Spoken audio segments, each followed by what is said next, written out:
ज्योति steno typing college में आप सभी का स्वागत है। ये आपकी अनसीन डिक्टेशन नंबर है 92 है,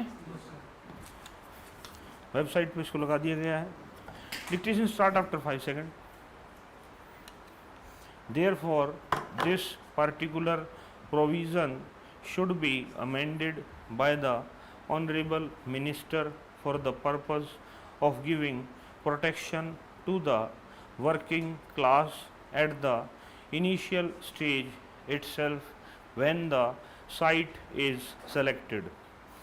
The idea behind referring the matter whether an industry is to set up in a particular locality to the site appraisal committee is that it can serve two purposes. We find that most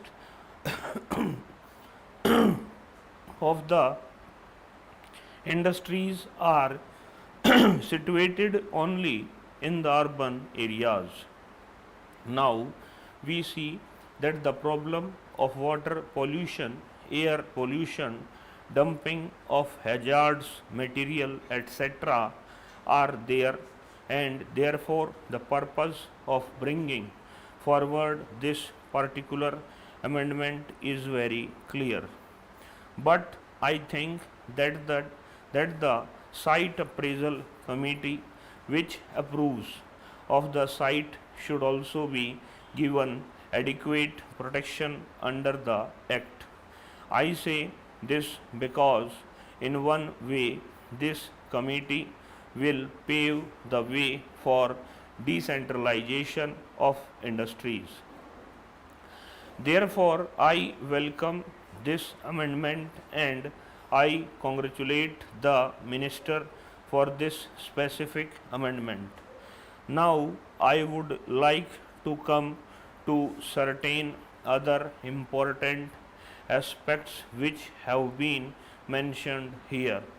I am referring to clause 26 which replaces the earlier provision. When we go to the glass factories or the match factories, we find that none of the provisions of the Factories Act is followed.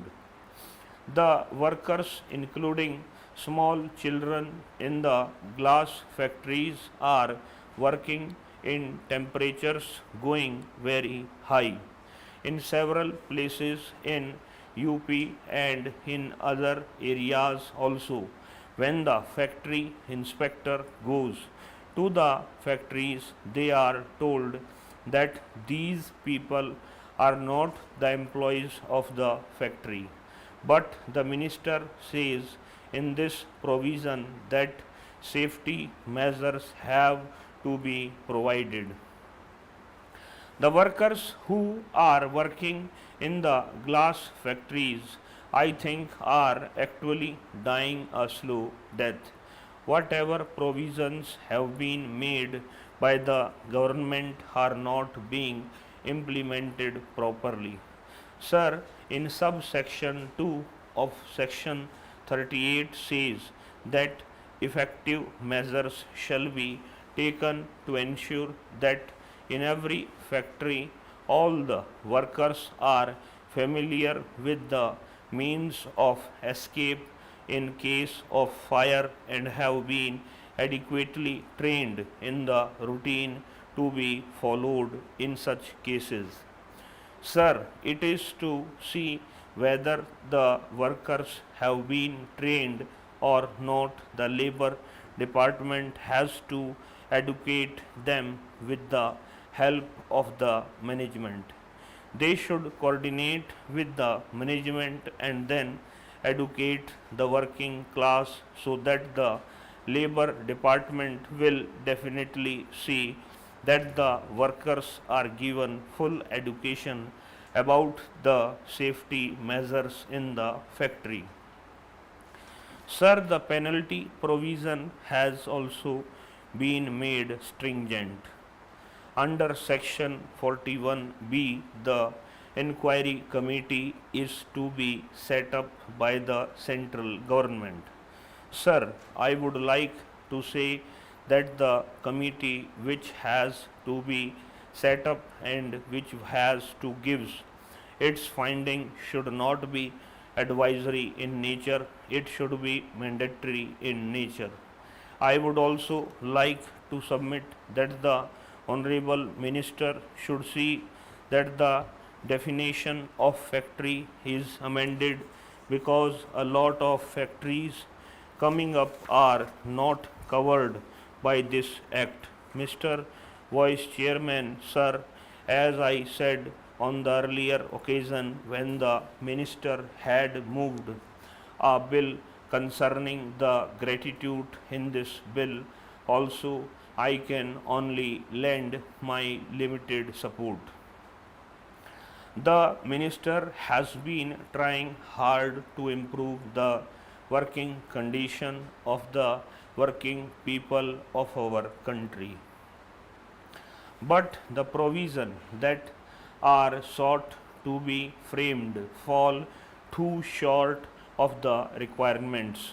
Therefore, this bill is, of course, an improvement, but it is half hearted, partial, and is not going to meet the requirements of the situation. I say this because in a society which profit motive is working people is bound to suffer and get neglected. Therefore, in a society of capitalist structure, the owners of the factories only mind for profit, and while running for profit, they neglect tremendously the security and safety measures. Therefore, it is natural that accidents are rising tremendously. In about 3 lakh workers are involved in accidents are rising tremendously. In about 3 lakh workers are involved in accidents. In my opinion, it is an understatement.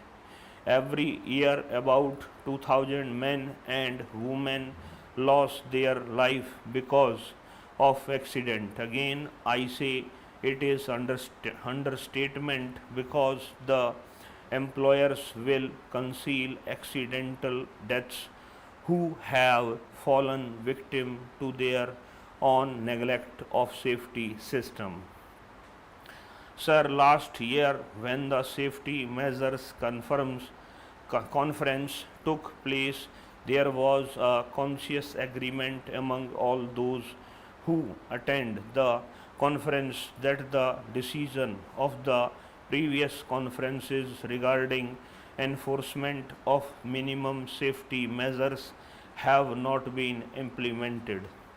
Therefore, the main point why accidents take place is that there is a neglect, a total neglect to enforce minimum safety measures and requirements, and the machinery the government has developed to enforce safety measures can be bribed to silence. Therefore, people can bribe the machinery in order ensure that they can produce in whatever way they like, and the victims are the poor workers. Therefore, the enforcement machinery is weak and corrupt and inadequate to meet the requirements of the situation. Sir, may I draw your attention that the ILO had published a report about the safety condition of our country. That report has not been published here. It only gives rise to suspicion that the government of India does want to conceal the truth about the pitiable condition of industrial safety. I want the minister to take note of it and tell us whether it is going to publish that report at all. Sir, coming to other points, I only submit that coal should be included in this bill that is short to be introduced. Secondly, I feel workers should not be selected by the management to be a part and parcel of the safety enforcement machinery because the master of industry will purchase the workers, will bribe them and take their certificate. इस class में इतना ही बच्चों, नमस्कार बच्चों।